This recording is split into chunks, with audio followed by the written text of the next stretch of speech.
नमस्कार, आप देख रहे हैं KH लाइव हिमाचल और मैं हूं आपके साथ पूजा राजपूत। हिमाचल प्रदेश में एक बार फिर सार्वजनिक परिवहन सेवाएं प्रभावित होने की कगार पर है। हिमाचल पथ परिवहन निगम के कर्मचारियों ने साफ चेतावनी दे दी है कि अगर सरकार और प्रबंधन ने उनकी लंबित मांगों को जल्द नहीं माना तो 1 अगस्त से वे वर्क टू रूल आंदोलन की राह अपनाएंगे, यानी निर्धारित 8 घंटे से ज्यादा काम नहीं करेंगे। अभी तक निगम के ड्राइवर, कंडक्टर और अन्य कर्मचारी 12 से 14 घंटे तक लगातार सेवाएं दे रही है, लेकिन अब वे केवल ड्यूटी टाइम तक ही सीमित रहेंगे। ये ऐलान राज्य भर में चल रही गेट मीटिंग्स के दौरान किया गया, जिनमें कर्मचारियों ने प्रबंधन के खिलाफ जमकर नाराजगी जाहिर की। ये विरोध केवल शिफ्ट टाइम तक सीमित नहीं है। कर्मचारियों का कहना है कि सरकार कई सालों से उनके किए वादे पूरे नहीं कर रही है।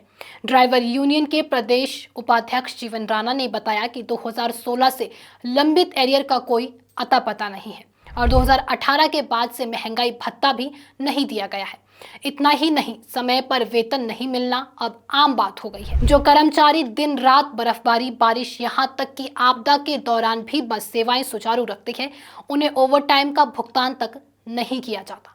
उन्होंने कहा है कि जब रेड और ऑरेंज अलर्ट जारी होते हैं तो आम लोग घरों में होते हैं, लेकिन HRTC के कर्मचारी अपनी जान जोखिम में डालकर सड़कों पर डटे रहती है। इसके बावजूद सरकार उनकी मेहनत और त्याग को नजरअंदाज कर रही है। शुक्रवार को शिमला शहर के पुराने बस अड्डे परिसर में ड्राइवर यूनियन ने प्रदर्शन कर अपनी मांगों को बुलंद किया। यूनियन के वरिष्ठ उप प्रधान रंजीत ठाकुर की अध्यक्षता में हुए इस विरोध प्रदर्शन में कर्मचारियों ने चेतावनी दी है कि अब हालत बर्दाश्त के बाहर है। अगर सरकार ने अब भी ध्यान नहीं दिया तो 1 अगस्त से पूरे राज्य में सिर्फ 8 घंटे की ड्यूटी की जाएगी।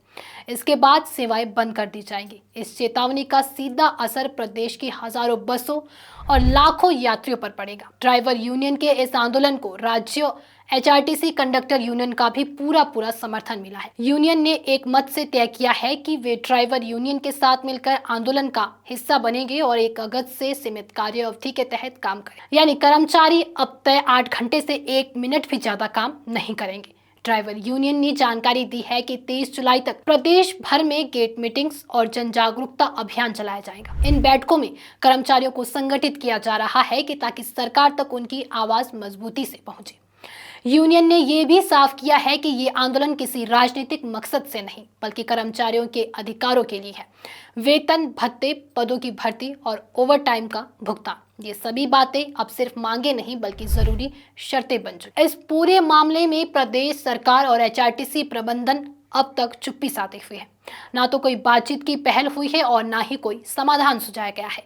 सरकार के लिए यह स्थिति चुनौतीपूर्ण बन सकती है क्योंकि HRTC प्रदेश के दूर दराज इलाकों में परिवहन की रीढ़ है। अगर ये सेवाएं बाधित होती है तो आम जनता को भारी परेशानी का सामना करना पड़ेगा। स्कूल जाने वाले बच्चे, रोज काम पर जाने वाले लोग, बीमार मरीज और गाँव से शहर आने जाने वाले नागरिक सबसे ज्यादा प्रभावित होंगे। अब देखना है कि सरकार वक्त रहते कोई समाधान निकालती है या फिर 1 अगस्त से प्रदेश को बस सेवाओं की बड़ी परेशानी झेलनी पड़ेगी। फिलहाल के लिए इस वीडियो में इतना ही। आपके इस पर क्या राय है, हमें कमेंट कर जरूर बताएं। धन्यवाद।